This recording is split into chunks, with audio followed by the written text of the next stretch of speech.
આ તમારું નિવેદન જોયું ખતરનાક. મારે સમજવું હતું કેટલા રૂપિયા બનાવ્યા અને કેવી રીતે બનાવ્યા. ના ના એવા કઈ રૂપિયા નહીં બનાયા, પણ અત્યારે જાહેર જીવનમાં સારા નેતા તરીકે ટકી શકું એટલા રૂપિયા બનાયા, સમજો ને. અને એ બનાયા નહીં, મારા ધંધાની મહેનત છે સાહેબ. પરંતુ એ ધંધાની મહેનત છે ને મારો 24 કલાક રાજકારણનો જોડે જોડે વ્યવસાય છે, એટલે મેં એવું કેવું કે રાજકારણમાં બનાવી દીધા. બાકી આમાં કોઈ એવું રાજકારણમાં કઈ કરોડો રૂપિયાની નોટો નહીં છાપી મેં. પણ તમે કહ્યું ને કે હું ડંકાની ચોટ ઉપર કહું મેં રૂપિયા બનાવ્યા, એટલે જ સમજવું હતું. ના, છાતી ઠોકીને કહું એવું કહ્યું મેં. હા, છાતી ઠોકીને તમે કહ્યું, શું કહ્યું? ડંકાની ચોટ પર નહીં કહું. અરે મારા શબ્દો પાછા લો, તમારા શબ્દો સાચા. છાતી ઠોકીને કીધું, બોલો. ના ના એવા કઈ રૂપિયા નહીં બનાયા. જાહેર જીવન ચાલે અને મારું જીવન જાય એ રીતે બનાયા છે. અમે મારા બાપ દાદાની પ્રોપર્ટી જેટલી છે, એમાં આવક આવતી હોય એમાં મહેનત કરી, એમાં મેનેજમેન્ટ કર્યું, એને લીધે મારે સારો એવો નફો થયો. તો ભાઈ કાલ બોલવું કેમ પડ્યું તમારે? પણ બોલવું પડ્યું એટલે મારી સામે એક બે જણા એવા બેઠા હતા ને, તે એને જોઈને હું આંકડો એગ્રેસિવ થઈ ગયો છું. કારણ કે એમાં આ બધી જગ્યાએ બધા સરખા માણસો નહીં હોતા, એટલે એ મારી સામે એમને અધ્યક્ષ સ્થાન લેવું છે ને મને કેમ આલ્યું એની રી એમને હતી, તો છેલ્લા ટેબલ બેઠેલા મેં એમને સંભળાવવા બોલ્યું હતું. તો આ રાજકારણમાં આવ્યા પછી રૂપિયા બને કેવી રીતે, મને ખાલી સમજાવો તો ખરા. ના ના મને નહીં ખબર. એ તો હજુ તમે મને કહેજો કે કેમ ના બને. તો મારે આ જે બનાય એને છાતી ઠોકીને ડંકા રેલી કાઢીને કહીશ કે રૂપિયા બનાયા એમ. અરે મને શીખવાડો તો. વિપુલભાઈ, હું તો નોકરિયાત માણસ અને આ મોંઘવારીમાં બે છેડા પરાણે ભેગા થાય, હું તમને શું સમજાવું? તમારી જોડેથી સમજુ તો ખરો. બધાને આપે છે, તમારી જોડે સમજવું હતું. ચલો તમારા પૂરતી વાત જનરલાઇઝ કરીએ. લોકો રૂપિયા રાજકારણમાં આવીને બનાવે કેવી રીતે, મને નહીં ખબર. એ તો ગમે તે તોડ પાણી કરતા હોય, ખબર નહીં આપણને કેમના બનાવે છે. એ તો વિષય એ ભયોનો છે, જે ભયો બનાવતા હોય છે. મને એ વિષયનું દુઃખ છે કે લોકો જો પૈસા હોય છે, લોકો કઈ દાન લેવા જાય, ડોનેશન લેવા જાય, સંસ્થા લેવા જાય, તો એમાં થોડું ઘણું આપતા નહીં, એ બાબતનું દુઃખ છે મને. એટલે રાજકારણમાંથી લોકો રૂપિયા કમાય પણ પછી દાન દક્ષિણા નહીં કરતા, એવું કહેવા માંગો તમે? હા હા હા.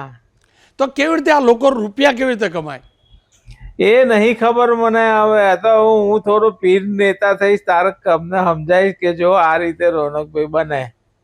વિપુલલાલ, તમે ઓછા તો નહીં, જુઓ તમને કહો, સાચું સમજાવો, મને ખરેખર સમજાવો. ના સાહેબ, ના સાહેબ, ના ના ના ના ના, બનતા તો હશે. તમે છાતી ઠોકીને એમનામ થોડા કહો.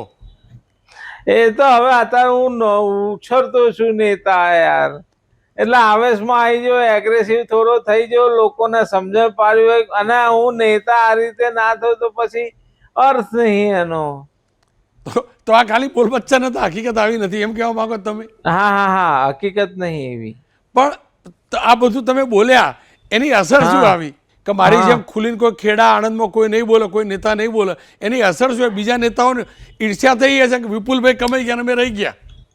ના, એ તો થાય. હવે આમ તો જો હું ના બોલ્યો હોય તો ઈર્ષા છે મારા પર. તો કોણ કોણ કરે? ના બોલ્યો હોય તો ઈર્ષા છે. ઈર્ષા તો રહેવાની છે. ઈર્ષા જો મનુષ્ય છે તો ઈર્ષા છે.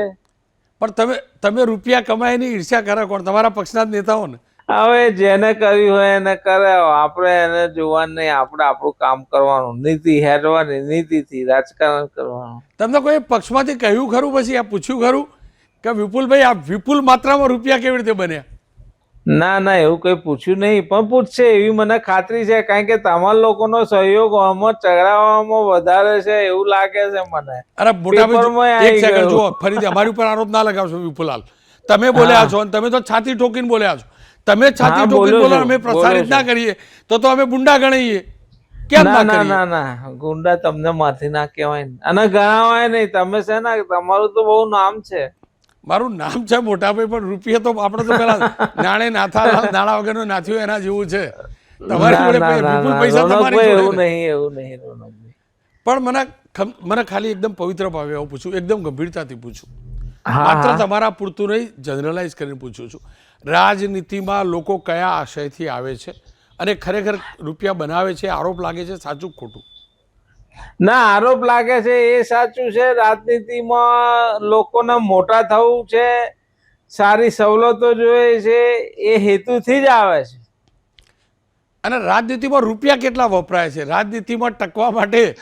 ના સાહેબ, એમાં તો તમારે જનરલ ઇલેક્શનમાં કેટલાય ખર્ચા થાય છે, વોર્ડના ઇલેક્શનમાં કેટલા ખર્ચા થાય છે, અને એને ફરી કેટલા ખર્ચા થાય છે. એટલે જેવો ઉમેદવાર, જેવો વ્યક્તિ, એવા ખર્ચા થાય છે. એનો મતલબ રાજનીતિ વ્યવસાય છે ને, ઇન્વેસ્ટ કરવું પડે. રોકાણ કરો તો પછી ફળ. સાચી વાત છે. કેટલી એક ચૂંટણીમાં કેટલો ખર્ચો થાય વિપુલભાઈ, આ કોર્પોરેશનની ચૂંટણીમાં, વિધાનસભાની ચૂંટણીમાં? વિધાનસભાની ચૂંટણીમાં લગભગ કરોડ રૂપિયા થાય છે. અને પછી નીકળ્યા ખરા લોકો? ના, એ હવે ઉમેદવાર પર આધાર, વિસ્તાર પર આધાર, જીતે અને નાય નીકળે ઘરના ભોગવવા એ પડે સાહેબ. પણ તમારા બહુ ઓછા લોકો ભોગવતા હશે ને? જે લોકો કમાય એ કેટલા કમાય? એ હવે નક્કી નહીં, હવે તો હવની સ્ટાઇલ હોય ને. વિપુલભાઈ, જો આપ તો સહકારી ક્ષેત્રના પણ રાજનેતા છો અને મેઇન સ્ટ્રીમ નેતા પણ છો. હા, બંનેમાંથી રૂપિયા વધુ કમાવાનો રસ્તો નેતાઓ કયો શોધ્યો? સહકારી ક્ષેત્ર કે મેઇન સ્ટ્રીમ પોલિટિક્સ?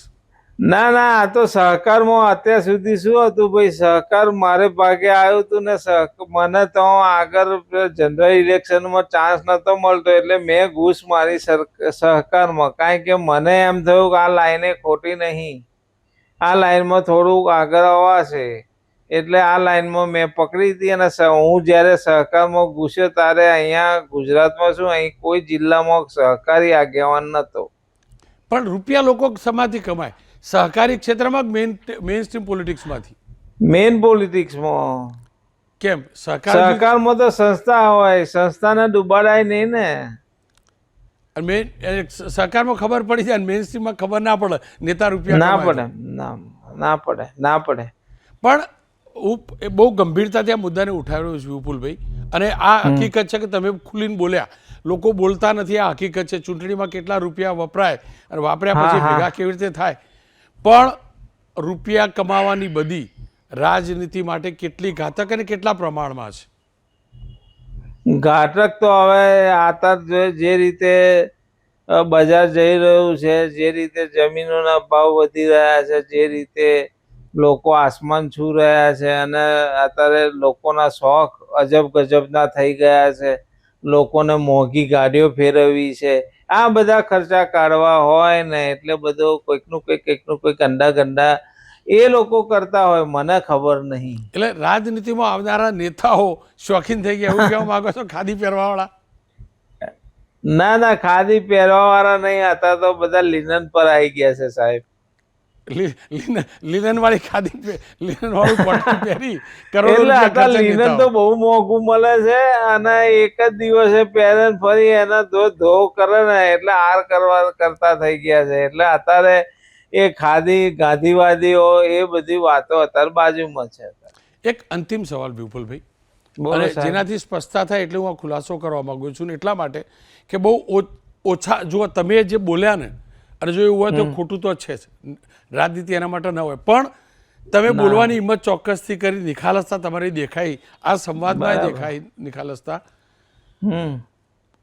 તમે એમ કહેવા માંગો છો કે રાજનીતિમાં આવી રૂપિયા કમાય છે લોકો, પણ પછી નાગરિકો માટે કે સત્કર્મો માટે નથી વાપરતા. એક્ઝેક્ટલી એ કહેવા માંગો છો? વિસ્તારથી મારું આ જ દુઃખ છે સાહેબ, મારું આ જ દુઃખ છે કે ભાઈ જનરલ બધા માટે થોડા વાપરતા હોય, દરેકની સેવા કરતા હોય, એક NGO ખોલતા હોય, એમાં ભરપૂર સેવા કરતા હોય, એમાં ભરપૂર પૈસા વેચતા હોય, તો આ વસ્તુ કશી આવે એવી નહીં આમાં. પણ આ બધા જે રાજનીતિમાં કમે ઘર ભેગા કરે, એમનો હિસાબ તો એટલે મતદાતા પણ કરે ને, ઉપરવાળો કરે ને, ભગવાન બી કરે જ ને. એનો તો કોણ હિસાબ રાખે છે? તમે કેટલી દાન દક્ષિણા કરી? રાજનીતિમાં અહીં કમાઈને એવું નહીં, પણ મને જેને જરૂરિયાત હોય ને એને હું આપું જ છું. ધારો કે તમારા પ્રેસ વાળાને આપું છું. આવું ના કરશો ભાઈ, પ્રેસ વાળાને ના આપતા ભાઈ, આ વાત ખોટી વિપુલભાઈ. ના એવું નહીં, દુઃખ દર્દ હોય. એક ભાઈનું મકાન બનતું હતું, તો એના મકાને ઓટો મારવા ગયો, મને કે મકાન બને છે, આવો તો ખરા. તો મેં કહું આ કરાય જાય, કે પૈસા જોઈએ તો મેં એને તરત ₹1,00,000 આલ્યા. મેં કહું લે આ પૂરું કર, મકાન બનાવ તો સારું બનાય પહેલા. આ રીતે પૈસા તો આપવા જ જોઈએ છે. તમે સાજા માદાએ બરાબર છે, પણ કોઈને બંગલો બનાવવા રૂપિયા આપો તો એ તો ખોટું કહેવાય મોટા ભાઈ. ના ના, પણ એના અધૂરું કામ રહેતું હતું. ચોમાસું માથે હોય ને વરસાદ પડે ને એના ઘરમાં રેલમછેલ થાય ને અવ્યવસ્થા જળવાય, એ મેં એને દૂર કરી આપી. તો તમે બધાના વાલા થઈ જાઓ અને જે નહીં આપતા એ બધા અળખા થાય, તો એ બધા તો ના, તમારા વાલા નેતાઓએ થવાનો ઈર્ષ્યા કરશે જ નહીં, વાલા થવાનો નહીં, એક મિત્રતાના ભાવે આપી દઉં, મિત્રતાના ભાવે. તમે જુઓ, તમે રાજનીતિમાંથી કમાયા, વ્યવસાયમાંથી કમાયા, તમે દાન દક્ષિણા કરો, લોકોના ખરાબ સમય ઉભા રહો, પણ જે નથી ઉભા રહેતા એમના માટે તો તમે વિલન થવાના ને. થવાનો થઈ જ ગયો. કોઈના ફોન પણ આવ્યા? આમ બોલ્યા પછી થઈ ગયો. કોઈના ફોન પણ આવ્યા વિપુલભાઈ? અરે લોકો વાતો એ જાતે રૂબરૂ ના કરે, પણ એના માણસો ગમે તે આવીને કે શું બોલ્યા તમે, આ શું બોલ્યા, આ તો ખોટું બોલ્યા, આ તો ખોટું બોલ્યા, આવું કર્યા કરે. તો તમે શું જવાબ આપો? હું જવાબ આલું, ભાઈ જે બોલે ગયો એ બોલે ગયો, હકીકત છે એ બોલ્યો છું, બસ આટલું જવાબ આલીને એને ઊંચો મૂકી દઉં. વિપુલભાઈ, એક અંતિમ સવાલ. આ તો ત્રીજી વાર અંતિમ સવાલ આવ્યો. હો ના ના, છેલ્લો કેટલા છે અંતિમ? અંતિમ થી ચાલુ કરી આપણે. તમારું નામ વિપુલ છે, બરાબર? તો મારા સવાલ વિપુલ માત્રામાં આવે વિપુલભાઈ. હવે પણ છેલ્લો સવાલ, કેટલા પ્રમાણમાં આ બધી છે રાજનીતિમાંથી રૂપિયા કમાવાની અને પછી નહીં વાપરવાની, ઘર ભેગા કરવાની? ચોથા ભાગની. કેટલી? ચોથા ભાગની. એ 25%. 25% લોકો રાજનીતિમાં એવા છે કે રૂપિયા કમાવા આવે છે ને ઘર ભેગા કરે છે, એવું કહો છો? બરાબર છે.